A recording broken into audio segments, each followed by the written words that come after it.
Chapter 65, Wanfu Pavilion, Giant Buddhist Statue of Maitreya. The Faren Hall, number 21 on layout, and Wanfu Pavilion, Pavilion of 10,000 Happinesses, number 24 on layout, frame the fifth courtyard of the Yonghe Palace. Since the Song Dynasty, an architectural regulation of Han Chinese temples have been developed and formed. It is called Code of Seven Hall Sangharama, 嘉兰七堂制, which comprises 1. Monastery Gate, 2. Hall of Deva Kings, 3. Mahavira Hall, 4. Rear Hall, 5. Lecture Hall, 6. Arahat Hall, 7. Avalokiteshvara Hall. The layout of the Yonghe Palace is also an expansion based on the architecture of Seven Hall Sangharama. The place of Wanfu Pavilion number 24 on layout was originally the place of Avalokiteshvara Hall. Wanfu Pavilion number 24 on layout is the vastest and most magnificent building in the Yonghe Palace. Since there is a giant statue of Maitreya enshrined, it holds another name called Building of Grand Buddha. The architectural form of Wanfu Pavilion does not exactly correspond to the form of the Ming and Qing dynasties. It is a building of triple eagle hipped roof with 3 stretched porches, and it is 25 meters in height. It is the same as the hall of the 1,000-armed and 1,000-eyed Avalokiteshvara, with 3 stories, which is the main hall of Longxing Monastery of Zhending County, Shijiazhuang.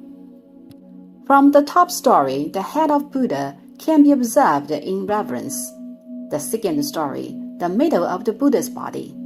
From the bottom story, one needs to raise a head to observe the Buddha. The inner architectural structure is of corridor style, around which visitors may appreciate the masterpiece. But the main hall of Longxing Monastery features the temple style of the Tang Dynasty, whereas the Wanfu Pavilion characterizes a noble pavilion style of the Liao and the Jin dynasties instead of the Ming and Qing dynasties. Why is it a pavilion style of the Liao and the Jin dynasties? Because it is an all-in-one building of 3 pavilions. Firstly, it is a building of triple eave hipped roof, which means that it has 3 layers of eaves. The middle eave is more outward than the top one, and the bottom one is more outward than the middle one.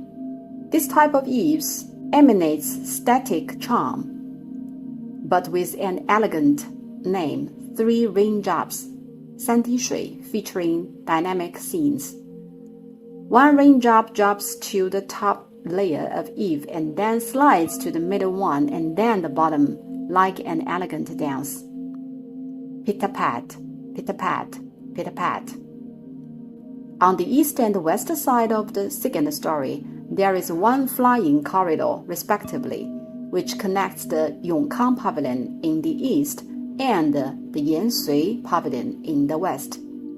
In other words, the flying corridor connects 3 pavilions, 2 of which are small and 1 of which is big, hence the name all-in-one building of 3 pavilions. A great number of Buddhist niches enshrined with wall-mounted or seated kneeling types are placed on the second and third story of the Wanfu Pavilion. We will introduce a type of Buddhist niche called 1,000 Buddha Land, 千佛地, upon Tanka is introduced. It is a type of Buddhist niche which enshrines thousands of 3 cun tall Buddhist statues in clay or gold gilded of bronze molds. Chinese cun is a traditional measure of China. 3 cun approximately equals 10 centimeters. With the term of 1,000 Buddha Land, it is thickly studded with Buddhist statues with the size as Cha-Cha. Hence the name Wanfu Pavilion, Pavilion of 10,000 Happiness, Chinese Wanfu Ge. Fu in Wanfu Pavilion is phonetically close to Fo. This building was originally named Wanfu Pavilion indeed. The character Fo was later replaced by Fu, when the Qianlong Emperor finalized the inscription. It is the same case as the Fu in Fuyan Jinsha on the first wooden plaque. All the characters Fu on the plaques of the Yonghe Palace are replaced by Fu. As said, when the Yonghe Palace was transformed into the Lamasery, constructions are carried out with two main phases. One is the 9th year of the Qianlong Emperor, 1744, and the other, the 44th year of the Qianlong Emperor, 1779. In the 9th year of the Qianlong Emperor, the Faren Hall, a cross-shaped building, was completed. The Faren Hall was originally the chamber hall of the Prince Yong, which means it was a residence of family members, and it was empty behind the chamber hall. At that time, there was a 7-bay house located behind the family residence, which is exactly the position of the Wanfu Pavilion presently. It was an ancestral hall. What is it exactly? Avalokiteshvara Hall. In other words, during the times of the Prince Yong, the building of Wanfu Pavilion was the Avalokiteshvara Hall. From the perspective of Han Chinese temple architectural form, Avalokiteshvara should be in this position, which is perfectly correct. Since during the Ming and Qing dynasties, the noble families believe and serve Avalokiteshvara in particular. I have not introduced the history of Avalokiteshvara yet, which is another course. You will know from that very course. There is a fine saying in the Ming and Qing dynasties. Every family serves Amitabha. Each house enshrines Avalokiteshvara. 家家阿弥陀，户户观世音. That said, Avalokiteshvara was enshrined by each single family. Usually in the front hall, blessing Guanyin Avalokiteshvara is served. What is served in the rear hall then? Guanyin as the bestower of children is served. Therefore, the very last rear building of the Prince Yong was the Avalokiteshvara Hall, serving in reverence Guanyin as the bestower of children. It is not a plain statue of Guanyin to bestow children, but an enormously huge wooden statue called Guanyin Hill with children. How huge can you imagine is this wooden statue? The top of the statue stretches to the ceiling, from which we may tell how desperately the prince wanted sons. He thus enshrined this giant Guanyin instead of an ordinary one. However, reality seemed not the case, as he did not have many children. He had 6 sons, and only 3 of them survived. Again, there are indeed a great number of figures of children on the back of this giant Guanyin Hill. The Qianlong Emperor has a superstitious belief in feng shui, geomancy, place of excellent geomantic quality. We will elaborate on the feng shui of the Yonghe Palace as a whole in the subsequent chapter when we introduce the Suichen Hall, number 29 on layout. Because of this superstition on feng shui, the Qianlong Emperor was not satisfied upon the Faren Hall was completed. Why? Since the Faren Hall is taller than the Avalokiteshvara Hall, and the latter was his ancestral hall, which led him to think of inauspicious feng shui. The north area of the Yonghe Palace is so spaciously empty that the temple of earth can be seen directly.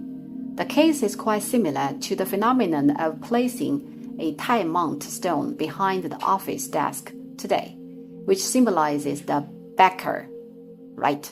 Feng Shui is the case likewise. The Qianlong Emperor thus considered it necessary to build a taller hall as the northern backer of the Yonghe Palace. The whole complex of the Yonghe Palace is a model of each step raises you to a higher view. What does it mean? There are 2 temples in Beijing of this model. One is Fayuan Monastery and the other is the Yonghe Palace. Its architectural model is that the foundations of the buildings are gradually lifted from south to north. Each step taken will bring you to a higher point of place. So the Qianlong Emperor urged to build a higher backer in the north of the Yonghe Palace. Grand statue of Buddha is required if a giant hall is planned to be built, right? A higher building as backer is feasible, but you need a huge-sized Buddha statue to be served. No worries. Historically, as long as the looter is tempted, the ministers or officials will definitely ingratiate you.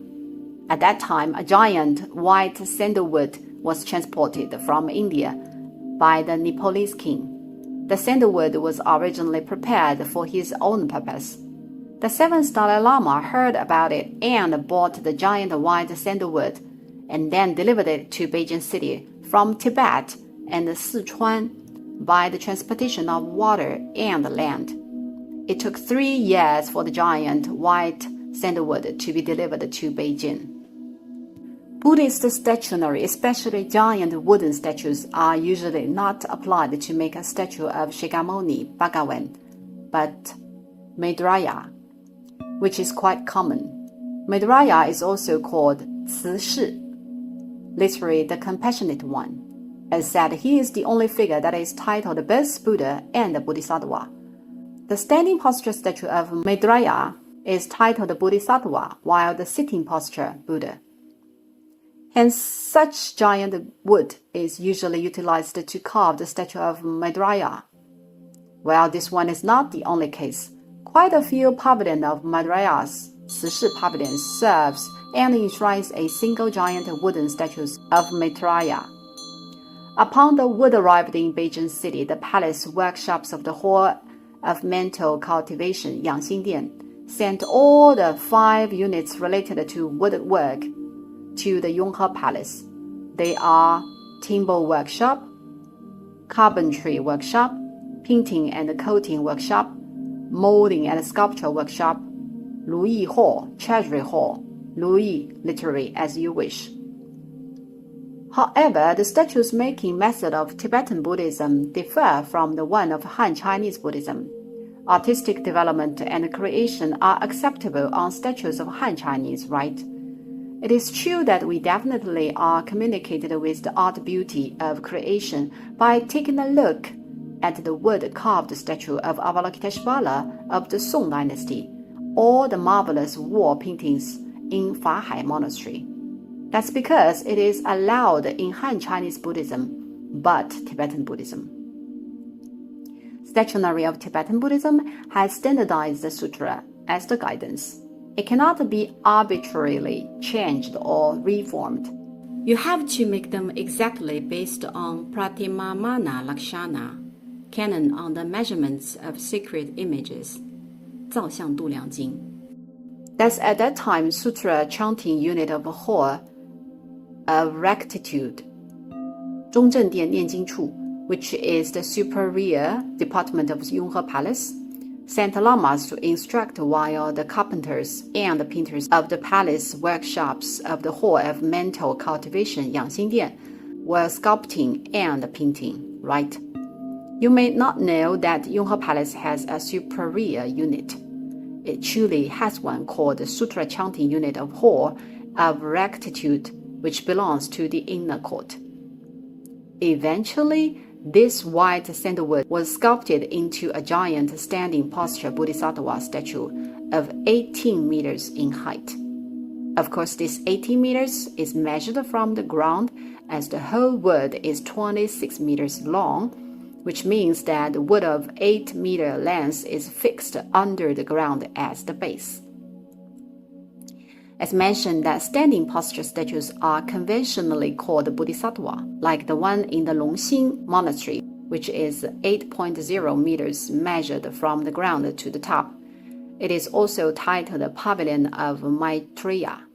The statue of 慈氏 Bodhisattva of the Yonghe Palace, though is of a standing posture, indeed is titled with Buddha due to its giant size, which is mentioned is 18 meters tall.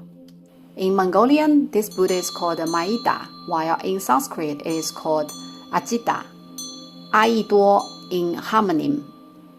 Aiduo literally means many aunts. I've talked once in other course on the question why it is called 阿姨多 many aunts instead of 叔叔多 many uncles. In Tibetan, it is called Changba, which is exactly Maitreya in Chinese. Upon the 8 meters foundation was fixed under the ground, the sculpture of the giant Buddhist statue of Maida was completed. Wanfu pavilion encircling it was then built.